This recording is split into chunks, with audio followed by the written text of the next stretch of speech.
better than you would have hoped? I think we couldn't expect this where we are now.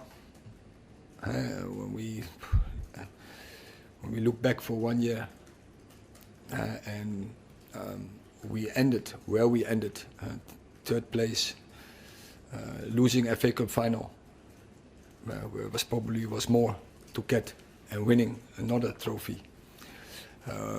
We show that we could beat all the good teams, the best teams in the world. I think from there on we have a really good foundation, and now we have to work on that. We do it consistently. And you have that good foundation to go further, go higher. Exactly, we have a good foundation, and if we now work well, so with the right plan and with the right efforts, put the right efforts in, then work on a consistent base to get that in. We will be more successful, and I believe that we can make that step. You said last season about having keepers who are experienced in reserve. With Tom's injury, and I know Dean there's been the possibility of him going to Nottingham Forest, but do you think you'll keep Dean Henderson now, given the injury to Tom?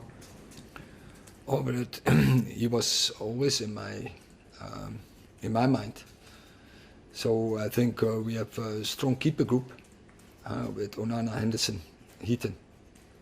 And just on, obviously you've made 3 signings this summer, key signings. Would you be happy with 3 signings, or do you want more with 3 weeks until the deadline? Managers always want more.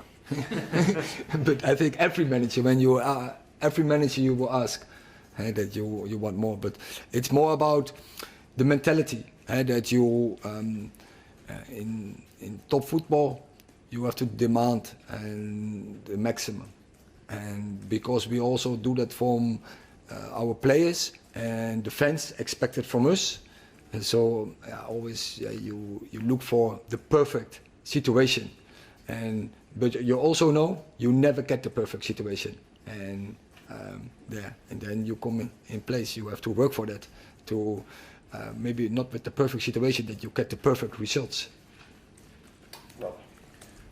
Erik, you said in the summer that every Premier League team needs to invest, otherwise you stand still. You need to keep moving forward. When you look around at what other clubs have been able to do this summer, are you happy with the investment that you've had at Man United? Do you think that this squad has now taken a step closer to those teams that you're chasing? The last is yes, but what you see, for 1 year ago we did a benchmark and there were only 5 players above 60 million. Now you see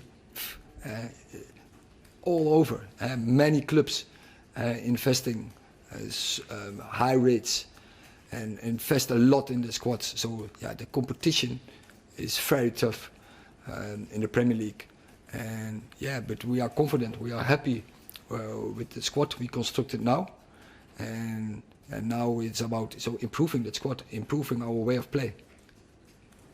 Chris. Yes, hi Erik. But you mentioned that Harry will be available for Monday, hopefully. How do you see that one playing out now from here on in terms of whether he stays or whether he goes? And is it difficult from your point of view, in terms of there are several players who could be staying, could be going, before you can bring more players in, perhaps, in terms of this stage of pre-season, knowing where they stand and where you stand with them? Maybe I repeat myself, but so we don't have a squad with 11 players, and last year proved definitely we need all the players. So that means you need so high level players also who are maybe not now starting, but that can change. So there is an internal competition, and everyone has to fight for his place, and and that is for many players counts that, and when they work good and they will be coming, they will get their games, but no one can play all the games, and finally you find out what is the best team. And I think in the squad now we have all the positions are double, and for every player is so perspective to fight for his place, and then you have to show that with your contribution there's the best team performance. So it's up to the players if they have many game times or less. In terms of Harry, what do you think now is the best scenario for the club, for him, for you, how this now turns out? For Harry, my explanation I just gave, that's just how I describe it. So he has to fight for his place. And he has the abilities to be top class centre back. He is the best for England, so why shouldn't he be the best for us? But he has to prove it.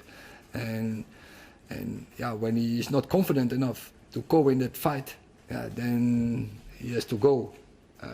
Then he has to make the decision. But I'm happy with him. Paul. Hi, Erik. With Rasmus, how well suited do you think he is to the Premier League with the attributes that he's got? And do you have a specific date in mind for when you think he will be available? No, we are not in a rush because we know we have also without him we have a strong team, and the position is covered, and so we don't rush in this. It's about that he's be in the right level, so from first fitness level, and then we have to integrate him, training, and then we will bring him in the games. So yeah, we take our time. It's not about winning in this moment. It's about winning on the long term. And his attributes, do you think they'd suit the Premier League quite well? His physicality, his speed, etc. Yeah, but that's why we chose him. That he has the potential, as you say, the physicality, his speed, his character, his hungriness, determination for goals. So it's absolutely the right fit. Also his age fits very good in that process of in the profile. So yeah, we are very confident we found the right striker, but he needs time to integrate, and of course now he's not be available from the start. Yeah, it delays the process. Last question, Jamie. Hi, Erik. I think you basically have wanted a number 9 from when you came into the club, and now you're starting your second season. I know it's not his fault or anyone's fault, but you're starting this season with the player you bought injured. Is that not a little bit, let's say, unfortunate, considering, yeah, you've had over a year, you've had all summer, and you're sort of in the same situation, really, aren't you, where you have to play Marcus Rashford, who likes to play on the left, or maybe a false 9 with Jadon Sancho. Is that difficult for you? Is that sort of a little bit of a not great planning, maybe? Oh no, nothing to do with that. I'm quite calm, composed in this situation because Ressi is very good as a striker. We have seen it last Saturday. Anthony Martial is available as well. So yeah, then we have Jadon Sancho, did very well in pre-season. So yeah, we constructed the squad and can deal with this. And that is the way I already said. We're not doing things overnight. We constructed the squad and there's a strategy behind. Thank you very much.